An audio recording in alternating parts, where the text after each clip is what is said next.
If there are no further speakers on the majority side, I yield back my time.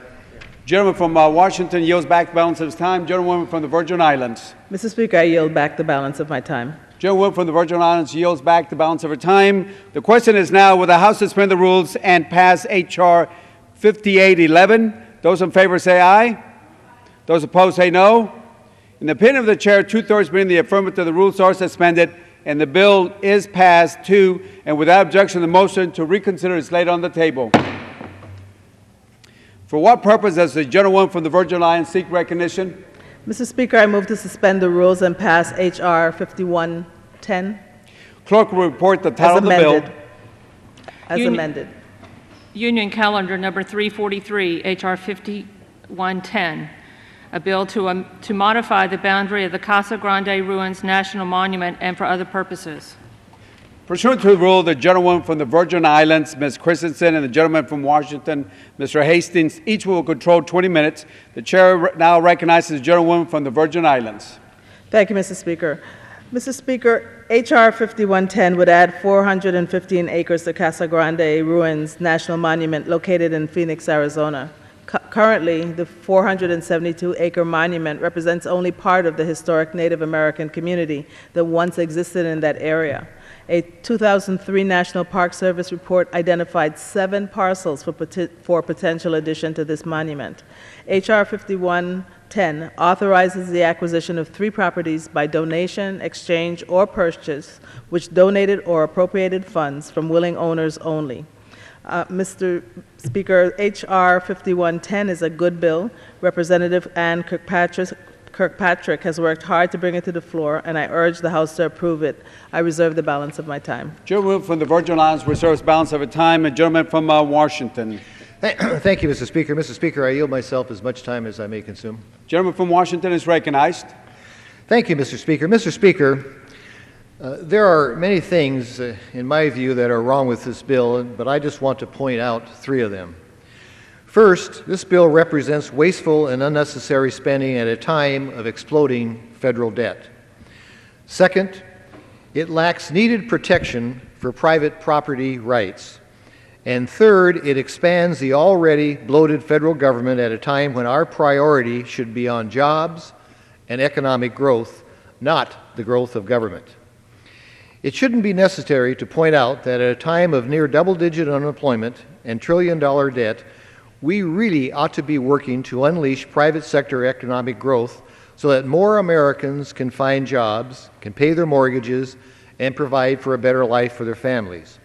Instead, as usual with the current Democrat leadership, we are talking about borrowing more money from federal countries to pass a bill to further aggrandize the federal estate. The National Park Service estimates that it would cost $10 million to buy the land targeted in this bill. Now, this isn't beachfront property on the Virgin Islands like we saw targeted in this Congress earlier. Instead, it is in the Arizona desert. But we are hearing the same argument why we should go along with this. Are these private lands in danger of being injured by development? Hardly. It seems like some of the land may be owned by the state or a wealthy nonprofit, presumably created to protect the land from development. There is no urgent need to borrow money to buy this land right now. No one can claim that these lands are in imminent danger. Further, this legislation does not protect the rights of private property owners.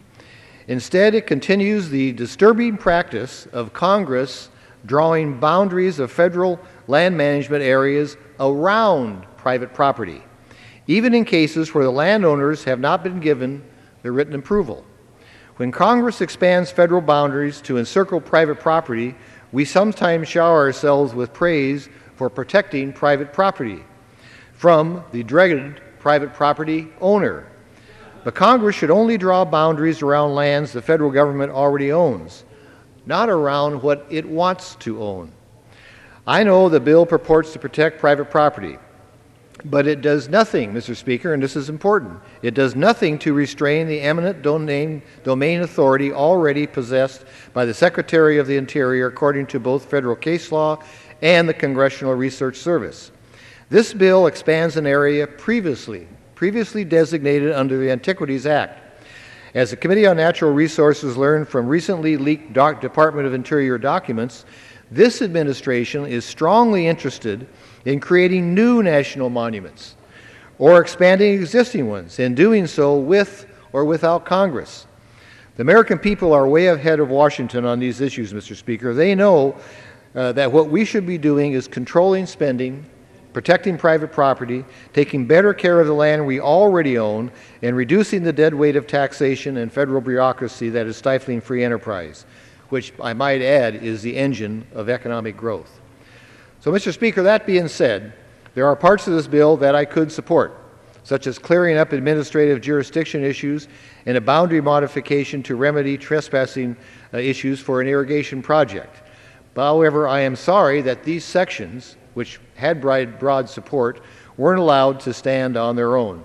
So with that, Mr. Speaker, for those reasons that I cited, I urge a no vote on H.R. 5110, and I reserve the balance of my time. Gentleman from Washington reserves balance of his time. Gentlewoman from the Virgin Islands. Thank you. Mr. Speaker, I'd like to yield such time as she might consume to the sponsor of this important piece of legislation, Representative Ann Kirkpatrick. Gentlewoman from Arizona is recognized. Thank you, Mr. Speaker. I rise in support of my legislation, H.R. 5110, the Casa Grande Ruins National Monument Boundary Modification Act. In Coolidge, Arizona, we have the largest prehistoric structure in the nation, the Casa Grande Ruins National Monument. Throughout Coolidge and the nearby city of Florence, there is evidence of prehistoric structures, homes, irrigation canals, and potential recreational facilities. Each year, thousands of visitors come to Pinell County to visit the ruins, learn about the ancient Hohokam culture that lived there, and see the amazing prehistoric architecture they left behind. Protecting more of these sensitive areas will allow further developments of tourism to the area and help fulfill the mission of the monument.